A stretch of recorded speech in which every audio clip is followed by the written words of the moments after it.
Welcome to the Polaris Adventures podcast. I'm your host, Jared Christie. When it comes to my own personal top ride spots in the country, I'm very picky. And today we're headed to my number one location, Silverton, Colorado. If you're going to do one ride in your lifetime, then you must do the Alpine Loop. Joining me today is Eric Loyer, owner of Rock Pirates in Silverton, Colorado. Eric, how are you? Very good. Great to be here. Yeah. Eric, I've been telling people for years that the Alpine Loop in Silverton is my number one ride. I'm sure you hear the same thing. Yeah, I mean, I have, coming from someone like you who's ridden as much as you have, that makes me really proud. I got to tell you, that makes me smile. So it's great to hear. Well, there's a lot of smiles to be had on that ride because of the experience that you're going to have. So let's get everyone up to speed on the ride and the location. Why don't we start with the town of Silverton? Where are you at and what's the town like? So Silverton is a small town in the San Juan Mountains, which is the southwestern corner of Colorado. We're located about in between Durango and Ouray, near Telluride, about an hour from Durango, 45 minutes from Ouray. Telluride's just on the other side of Ouray. So high in the mountains there, about 9,300 feet. Of course, we climb up from there. It's a small western town, lots of history. It's a neat spot. We love it. Now, you can drive to Silverton, but I think you can also take the train, which I think is a pretty cool option. What's that like and where does that start? So the Durango-Silverton narrow gauge train starts in Durango and it goes through the mountains along the river there all the way up to Silverton. It's about a 3-hour ride. So this summer, we actually just solidified the contract. We're actually doing a package with the train, which will include a 2-hour ride to Animas Forks. Very cool. Very cool. We're really excited about it. It's been a long time coming. We've worked with the train for our winter tour, snowmobile tours for a long time, maybe 12 or 14 years in that range. And finally, we've got the summer package put together and that'll be launching in June. Now, with this combo deal you got going on, do you get to play train conductor? Do you wear the hat? Do you get to drive? Wouldn't that be fun?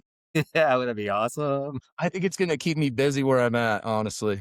On top of all that, you've got maybe one of the coolest mountain towns in the country just a half an hour away. You mentioned the town of Ouray. They call it the Switzerland of the U.S. How cool is that place? Beautiful. It's kind of one of the sister towns. There's kind of three, what we call the Tri-County area, and it's one of the three, Silverton, Ouray, and Lake City. So, it mirrors Silverton a lot.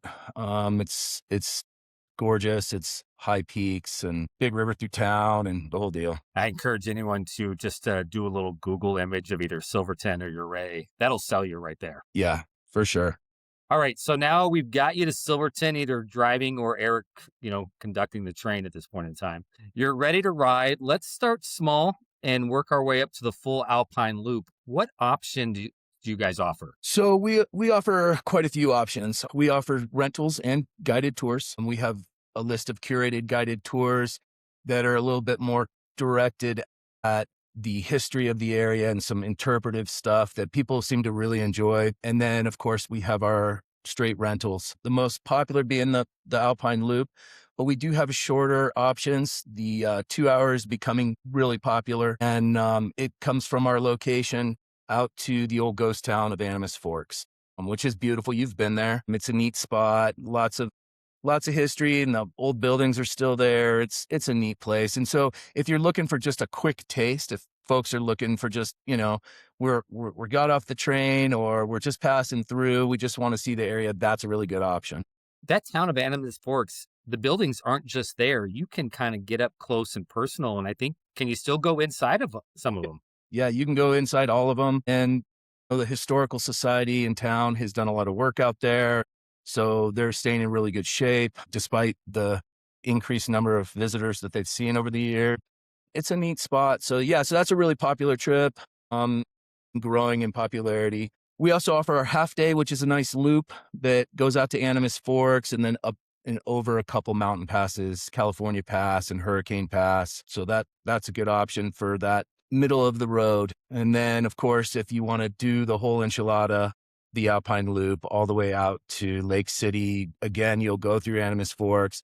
and go over Cinnamon Pass, past Lake San Cristobal, all the way out to the little town of Lake City, where it's a great place to stop for lunch. There's a great barbecue place there. There's a good little ice cream parlor. We always stop at. My kids like to stop at the ice cream parlor. And then back over Engineer Pass. So it's a 80-something mile loop. So it's a full day, but it's one of the premier trails in the state. What makes that experience so amazing? Whew, that's a good question. Well, I mean, I do think the length, if you're way out there and you're climbing these passes. Engineer Pass tops out at just under 13,000 feet. So there's a lot of people in the world who don't often see those kinds of elevations and those kinds of views. So the views are really what it's all about. The riding is great, of course, but the views and the history of the area, it's just unmatched. I think it's hard to really describe until you get up there, but you're riding on the crest Oh of yeah. some of those mountaintops. Oh yeah. Yeah, way up above tree line. It's wild. And those trails, they're old. These are old mining roads that connected these communities, and they're way up there. It's a neat ride. Here in Minnesota or the Midwest, some other places, you kind of in your mind would know, well, we're going to go on a forested trail ride. All right, I know what that's going to look like. Maybe I come across some remote lakes out in the middle of nowhere. That's great and that's awesome. But when you can get up high, like you're saying, 13,000 feet, maybe you've never even been on top of any mountain in your entire life. What are some of the reactions from the people when they get back to that experience? Yeah, it's a lot of people are just awestruck, especially, people who are, you know, from the Midwest or back east or something. The Rocky Mountains, whether what part of the Rockies you're in, and I would argue the San Juans are some of the prettiest in the West, but, they are jaw-dropping. They are impressive. It's everything, people come out and say like, oh my gosh, I've listened to John Denver and I've seen photos, but like, this is for real. And you're like, oh yeah, man. And they just keep going and they go and they go and they go. So yeah, it's beautiful. And there's just a lot to see out there. So of course the views, wildflower season is super popular. And that's kind of July, August after the rains kick in. And then the fall, the leaves changing color, the leaf season is really popular these days. Waterfalls and creek crossings and wildlife and the whole deal. Do you have a favorite part of any of that ride that you're just, and I love it every time I'm in this one location? Yeah. And it's okay if it's the ice cream spot too. That's all right. It's funny. It changes for me. Years ago when you were out, I told you that Kite Lake was my favorite spot. It was. And it was. And now last year I did a ride with my kids and we did a hike down to, gosh, what's the name? To Whitmore Falls waterfall. It's a short hike. I've got little younger kids. It was a quick little hike down there, but oh my gosh, we sat down there for 45 minutes. I was like, all right, this is my new favorite spot. For me, it changes. There's always something. And it wasn't the first time I had been to that waterfall, but it was the first time I'd been there with the kids and we stayed as long as we did. And I was like, this place is just the coolest, man. And so, yeah, it changes for me year to year, depending on what we're doing and what we saw this year. And the trail's always changing too. So, that affects it as well, and on a really good wildflower year, American Basin's my favorite.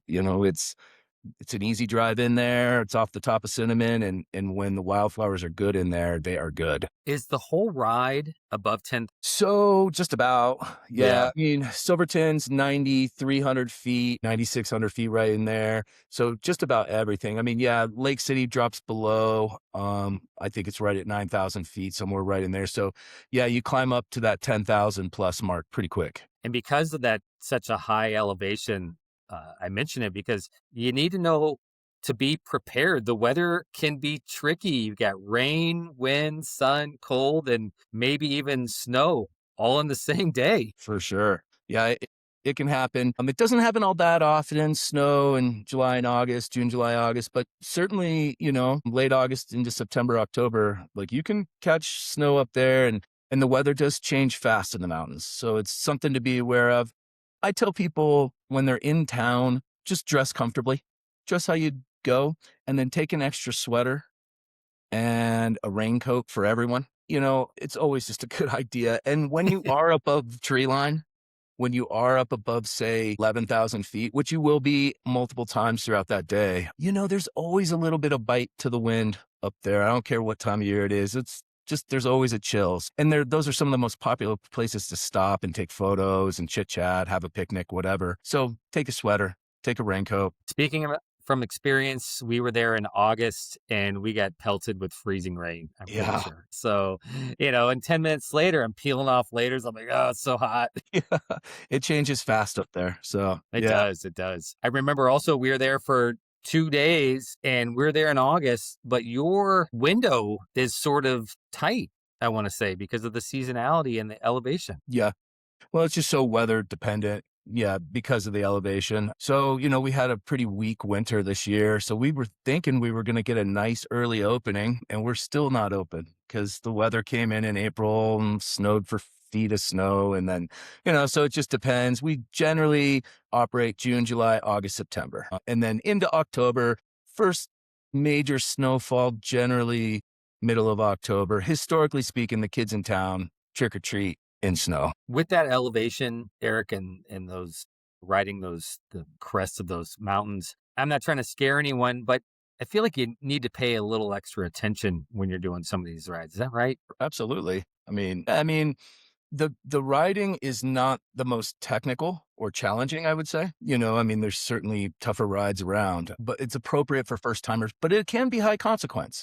For one thing, the remote nature of it all and being up on those shelf roads, it is committing. And so, yeah, I would argue it's a good place to pay attention. Can you do the Alpine Loop in one day? I know you can, but do you kind of need to hustle a little bit to get it all done? No, not at all. Not at all. Like I said, that's our most popular tour. And it's totally doable. And, we give everyone 9 hours in a full day rental. You pick up at 8, drop off at 5. But it doesn't require that much. Even with multiple long stops and, lunch in Lake City, it's going to take you 6-7 hours probably. Fair enough. Yeah. Well, that's your summer season, but of course you're up in the mountains. Winter does show up often. What is the snowmobiling like in Silverton during the winter time? So the snowmobiling is super popular in town. It's one of the snowmobile locations in the state. It's why I originally got involved in this business.